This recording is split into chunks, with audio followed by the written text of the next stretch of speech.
আজ যাচ্ছি এশিয়া মহাদেশের সবথেকে বড় স্থলবন্দর বাংলাদেশ ইন্ডিয়া বর্ডার, যেটাকে আমরা বনগাঁ বর্ডার নামে জানি। বনগাঁ সিটি এইখান থেকে টোটোতে করে যেতে হবে ট্যাক্সি স্ট্যান্ড। ট্যাক্সি থেকে ওইখানে 30 টাকা করে জন প্রতি ভাড়া নিয়ে বর্ডারে যেতে হয় একদম শেষ।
হ্যাঁ, আমরা অটোতে চড়ে বসলাম।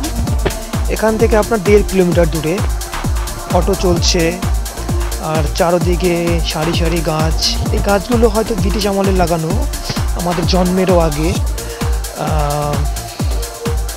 দেখতেই পাচ্ছেন। আর এখান থেকে আপনার বর্ডার যেতে হয়তো 30 মিনিট টাইম লাগে। তো আমরা অটোতে বসছি। আমাদের অটোতে আরও 2-3 জন বাংলাদেশি লোক ছিল, ওরা মেডিকেল বিষয়ে দেশে আসছে। বর্তমানে করোনার জন্য আপনার বর্ডার বন্ধ, সব সীমান্তই বন্ধ, কিন্তু ইন্ডিয়া থেকে শুধু বিজনেস বিষয় আর যেতে দেয়, তাছাড়া কিছুই যেতে দেয় না। আর ওই দেশ থেকে শুধু মেডিকেল বিষয় যারা, তারাই আসতে পারে। সেই কারণে একটু ভিড় নেই, ফাঁকা রাস্তা। দেখতেই পাচ্ছেন সামনে বাংলাদেশ বর্ডার।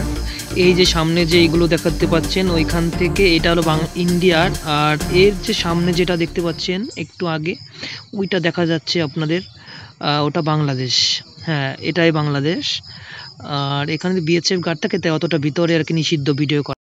শেষ পর্যন্ত আমরা বিএসএফ এর কাছ থেকে পারমিশন নিয়ে আপনাকে বাংলাদেশ দেখাচ্ছি। দেখুন আমার এক কদম পিছনেই बांग्लादेश। अभी सामने देख रहा है, पीछे देख रहा है, ये बांग्लादेश इंटरनेशनल बॉर्डर है। और अभी मैं लोग घूम के आया, ये मेरा एक भाई है और अब देख रहा है।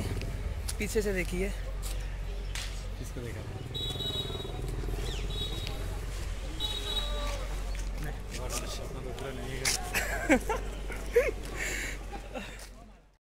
সারাদিনের ক্লান্তি শেষে এখন বাড়ি ফেরার পালা। আমরা অটোতে উঠে গেলাম।